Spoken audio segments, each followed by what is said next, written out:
Chapters 19 and 20 of Above Life's Turmoil. Above Life's Turmoil by James Allen. Chapter 19. The Temple of Brotherhood. Universal brotherhood is the supreme ideal of humanity, and towards that ideal the world is slowly but surely moving. Today, as never before, numbers of earnest men and women are striving to make this ideal tangible and real. Fraternities are springing up on every hand, and press and pulpit, the world over, are preaching the brotherhood of man. The unselfish elements in all such efforts cannot fail to have their effect upon the race, and are with certainty urging it towards the goal of its noblest aspirations. But the ideal state has not yet manifested through any outward organization, and societies formed for the purpose of propagating brotherhood are continually being shattered to pieces by internal dissension. The brotherhood for which humanity sighs is withheld from actuality by humanity itself. Nay more, it is frustrated even by men who work zealously, for it is a desirable possibility, and this because the purely spiritual nature of brotherhood is not perceived, and the principles involved, as well as the individual course of conduct necessary to perfect unity, are not comprehended. Brotherhood as a human organization cannot exist so long as any degree of self-seeking reigns in the hearts of men and women who band themselves together for any purpose, as such self-seeking must eventually rend the seamless coat of loving unity. But although organized brotherhood has so far largely failed, any man may realize brotherhood in its perfection, and know it in all its beauty and completion, if he will make himself of a wise, pure, and loving spirit, removing from his mind every element of strife, and learning to practice those divine qualities without which brotherhood is but a mere theory, opinion, or elusive dream. For brotherhood is at first spiritual, and its outer manifestation in the world must follow as a natural sequence.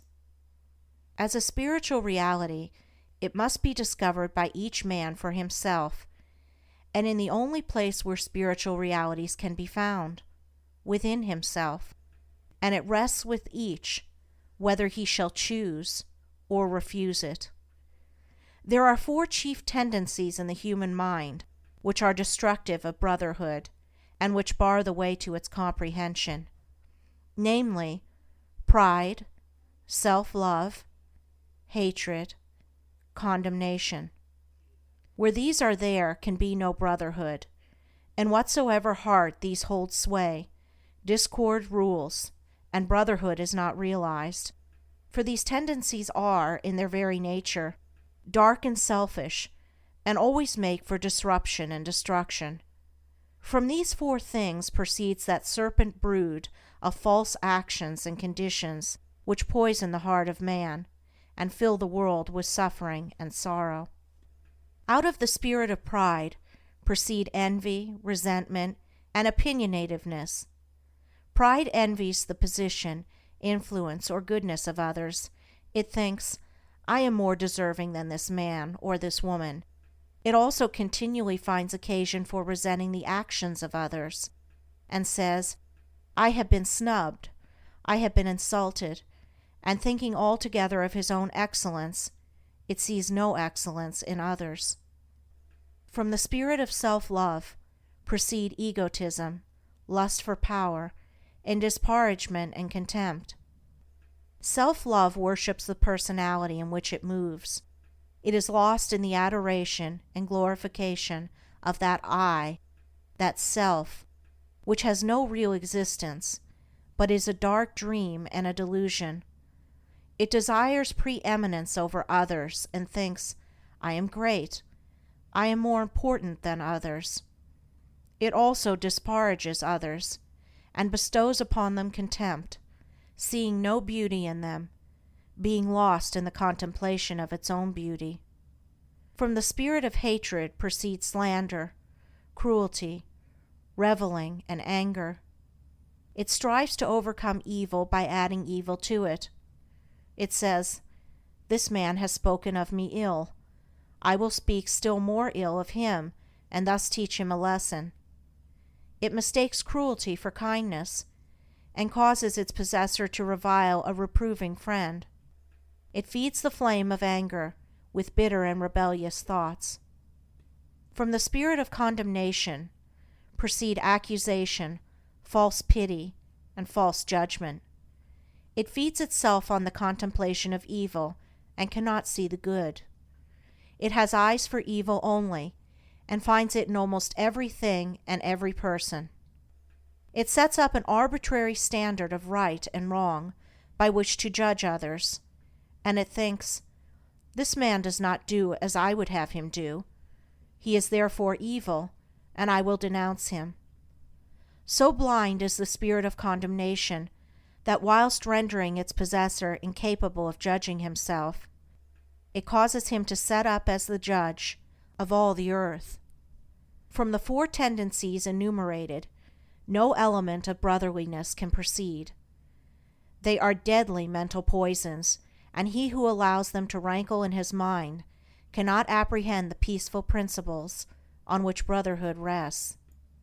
Then there are chiefly four divine qualities, which are productive of brotherhood, which are, as it were, the foundation stones on which it rests, namely, humility, self-surrender, love, compassion. Wheresoever these are, there brotherhood is active. In whatsoever heart these qualities are dominant, there brotherhood is an established reality, for they are, in their very nature, unselfish and are filled with the revealing light of truth. There is no darkness in them, and where they are, so powerful is their light, that the dark tendencies cannot remain, but are dissolved and dissipated. Out of these four qualities proceed all those angelic actions and conditions which make for unity and bring gladness to the heart of man and to the world. From the spirit of humility proceed meekness and peacefulness. From self-surrender come patience, wisdom, and true judgment. From love spring kindness, joy, and harmony, and from compassion proceed gentleness and forgiveness. He who has brought himself into harmony with these four qualities is divinely enlightened. He sees whence the actions of men proceed and whither they tend, and therefore can no longer live in the exercise of the dark tendencies. He has realized brotherhood in its completion as freedom from malice, from envy, from bitterness, from contention, from condemnation. All men are his brothers, those who live in the dark tendencies, as well as those who live in the enlightened qualities, for he knows that when they have perceived the glory and beauty of the light of truth, the dark tendencies will be dispelled from their minds. He has but one attitude of mind towards all, that of goodwill. Of the four dark tendencies are born ill will and strife. Of the four divine qualities are born goodwill and peace. Living in the four tendencies, a man is a strife producer. Living in the four qualities, a man is a peacemaker. Involved in the darkness of the selfish tendencies, men believe that they can fight for peace, kill to make alive, slay injury by injuring, restore love by hatred, unity by contention, kindness by cruelty, and establish brotherhood by erecting their own opinions, which they themselves will, in the course of time, abandon as worthless, as objects of universal adoration. The wished-for temple of brotherhood will be erected in the world when its four foundation stones of humility, self-surrender, love, and compassion are firmly laid in the hearts of men. For brotherhood consists, first of all, in the abandonment of self by the individual, and its after effects is unity between man and man. Theories and schemes for propagating brotherhood are many, But brotherhood itself is one and unchangeable, and consists in the complete cessation from ego and strife, and in practicing goodwill and peace, for brotherhood is a practice and not a theory. Self-surrender and goodwill are its guardian angels, and peace is its habitation. Where two are determined to maintain an opposing opinion, the clinging to self and ill will are there, and brotherhood is absent. Where two are prepared to sympathize with each other, to see no evil in each other, to serve and not to attack each other, the love of truth and goodwill are there, and brotherhood is present. All strifes, divisions, and wars inhere in the proud, unyielding self. All peace, unity, and concord inhere in the principles which the yielding up of self reveals. Brotherhood is only practiced and known by him whose heart is at peace with all the world. Chapter 20. Pleasant Pastures of Peace.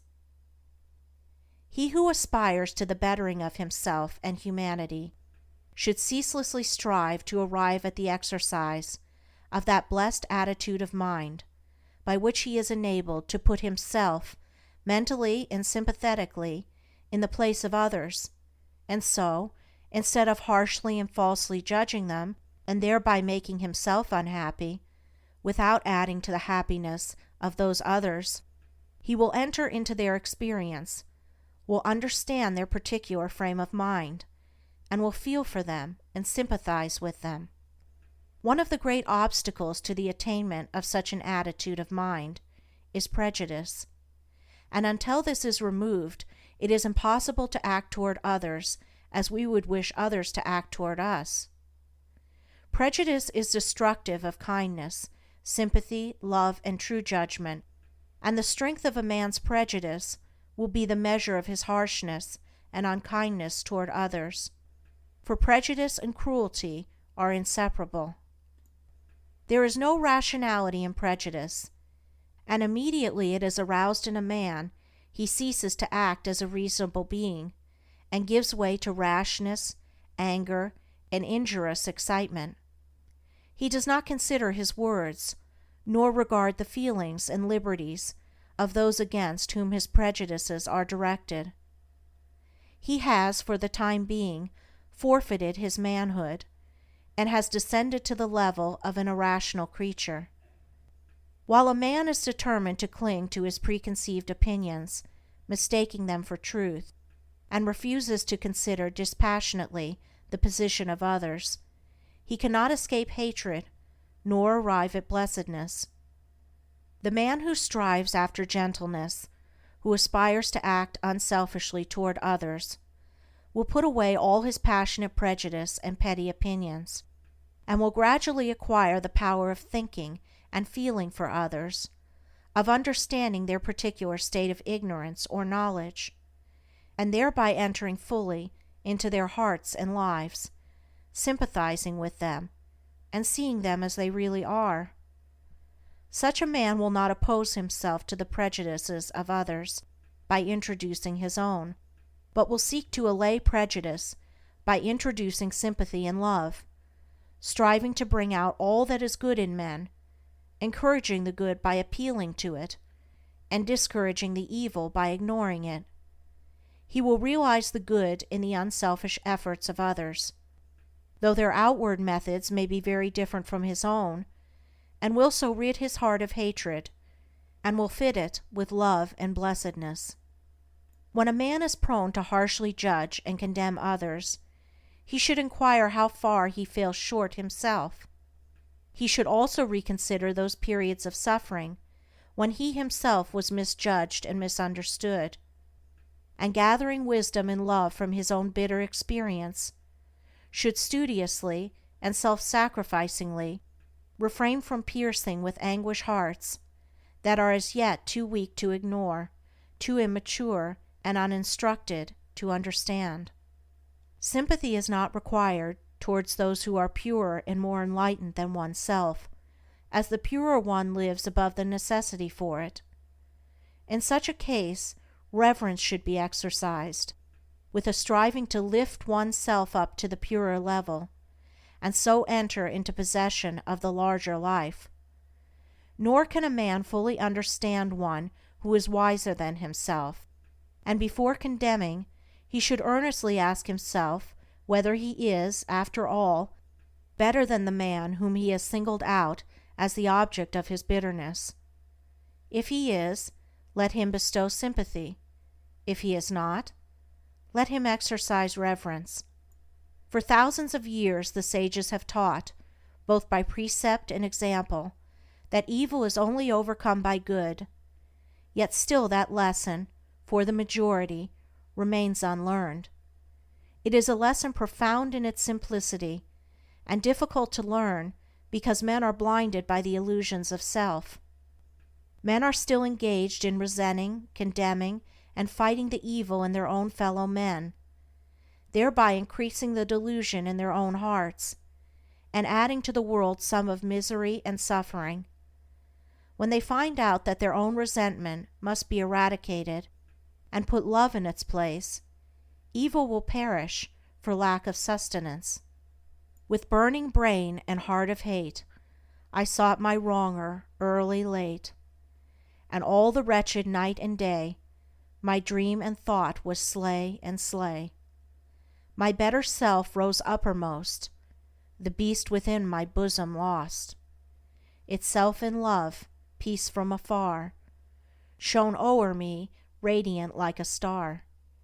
I slew my wronger with a deed of love, I made him bleed with kindness, and I filled for years his soul with tenderness and tears.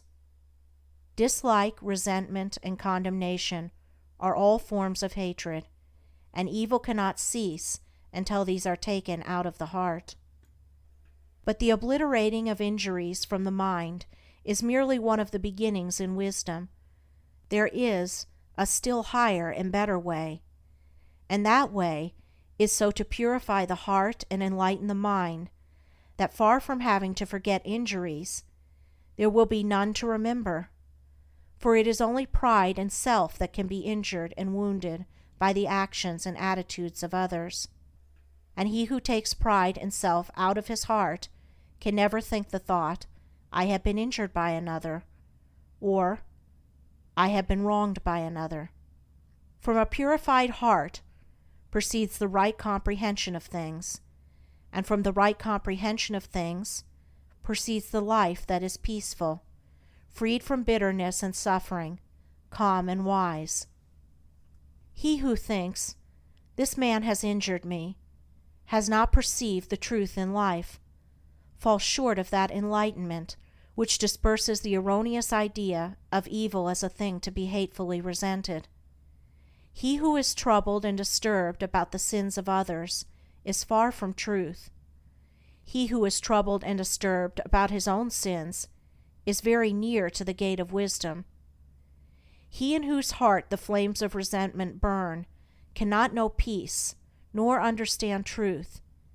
He who will banish resentment from his heart will know and understand.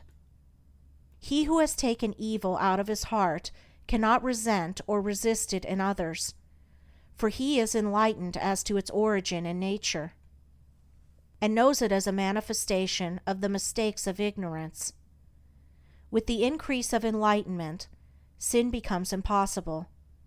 He who sins does not understand. He who understands does not sin.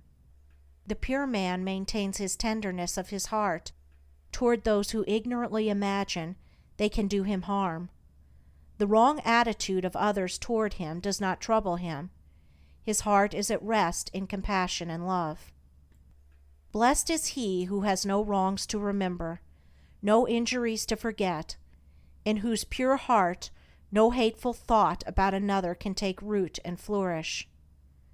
Let those who aim at the right life, who believe that they love truth, cease to passionately oppose themselves to others, and let them strive to calmly and wisely understand them, and in thus acting toward others they will be conquering themselves, and while sympathizing with others, their own souls will be fed with the harmony dews of kindness, and their hearts will be strengthened and refreshed in the pleasant pastures of peace.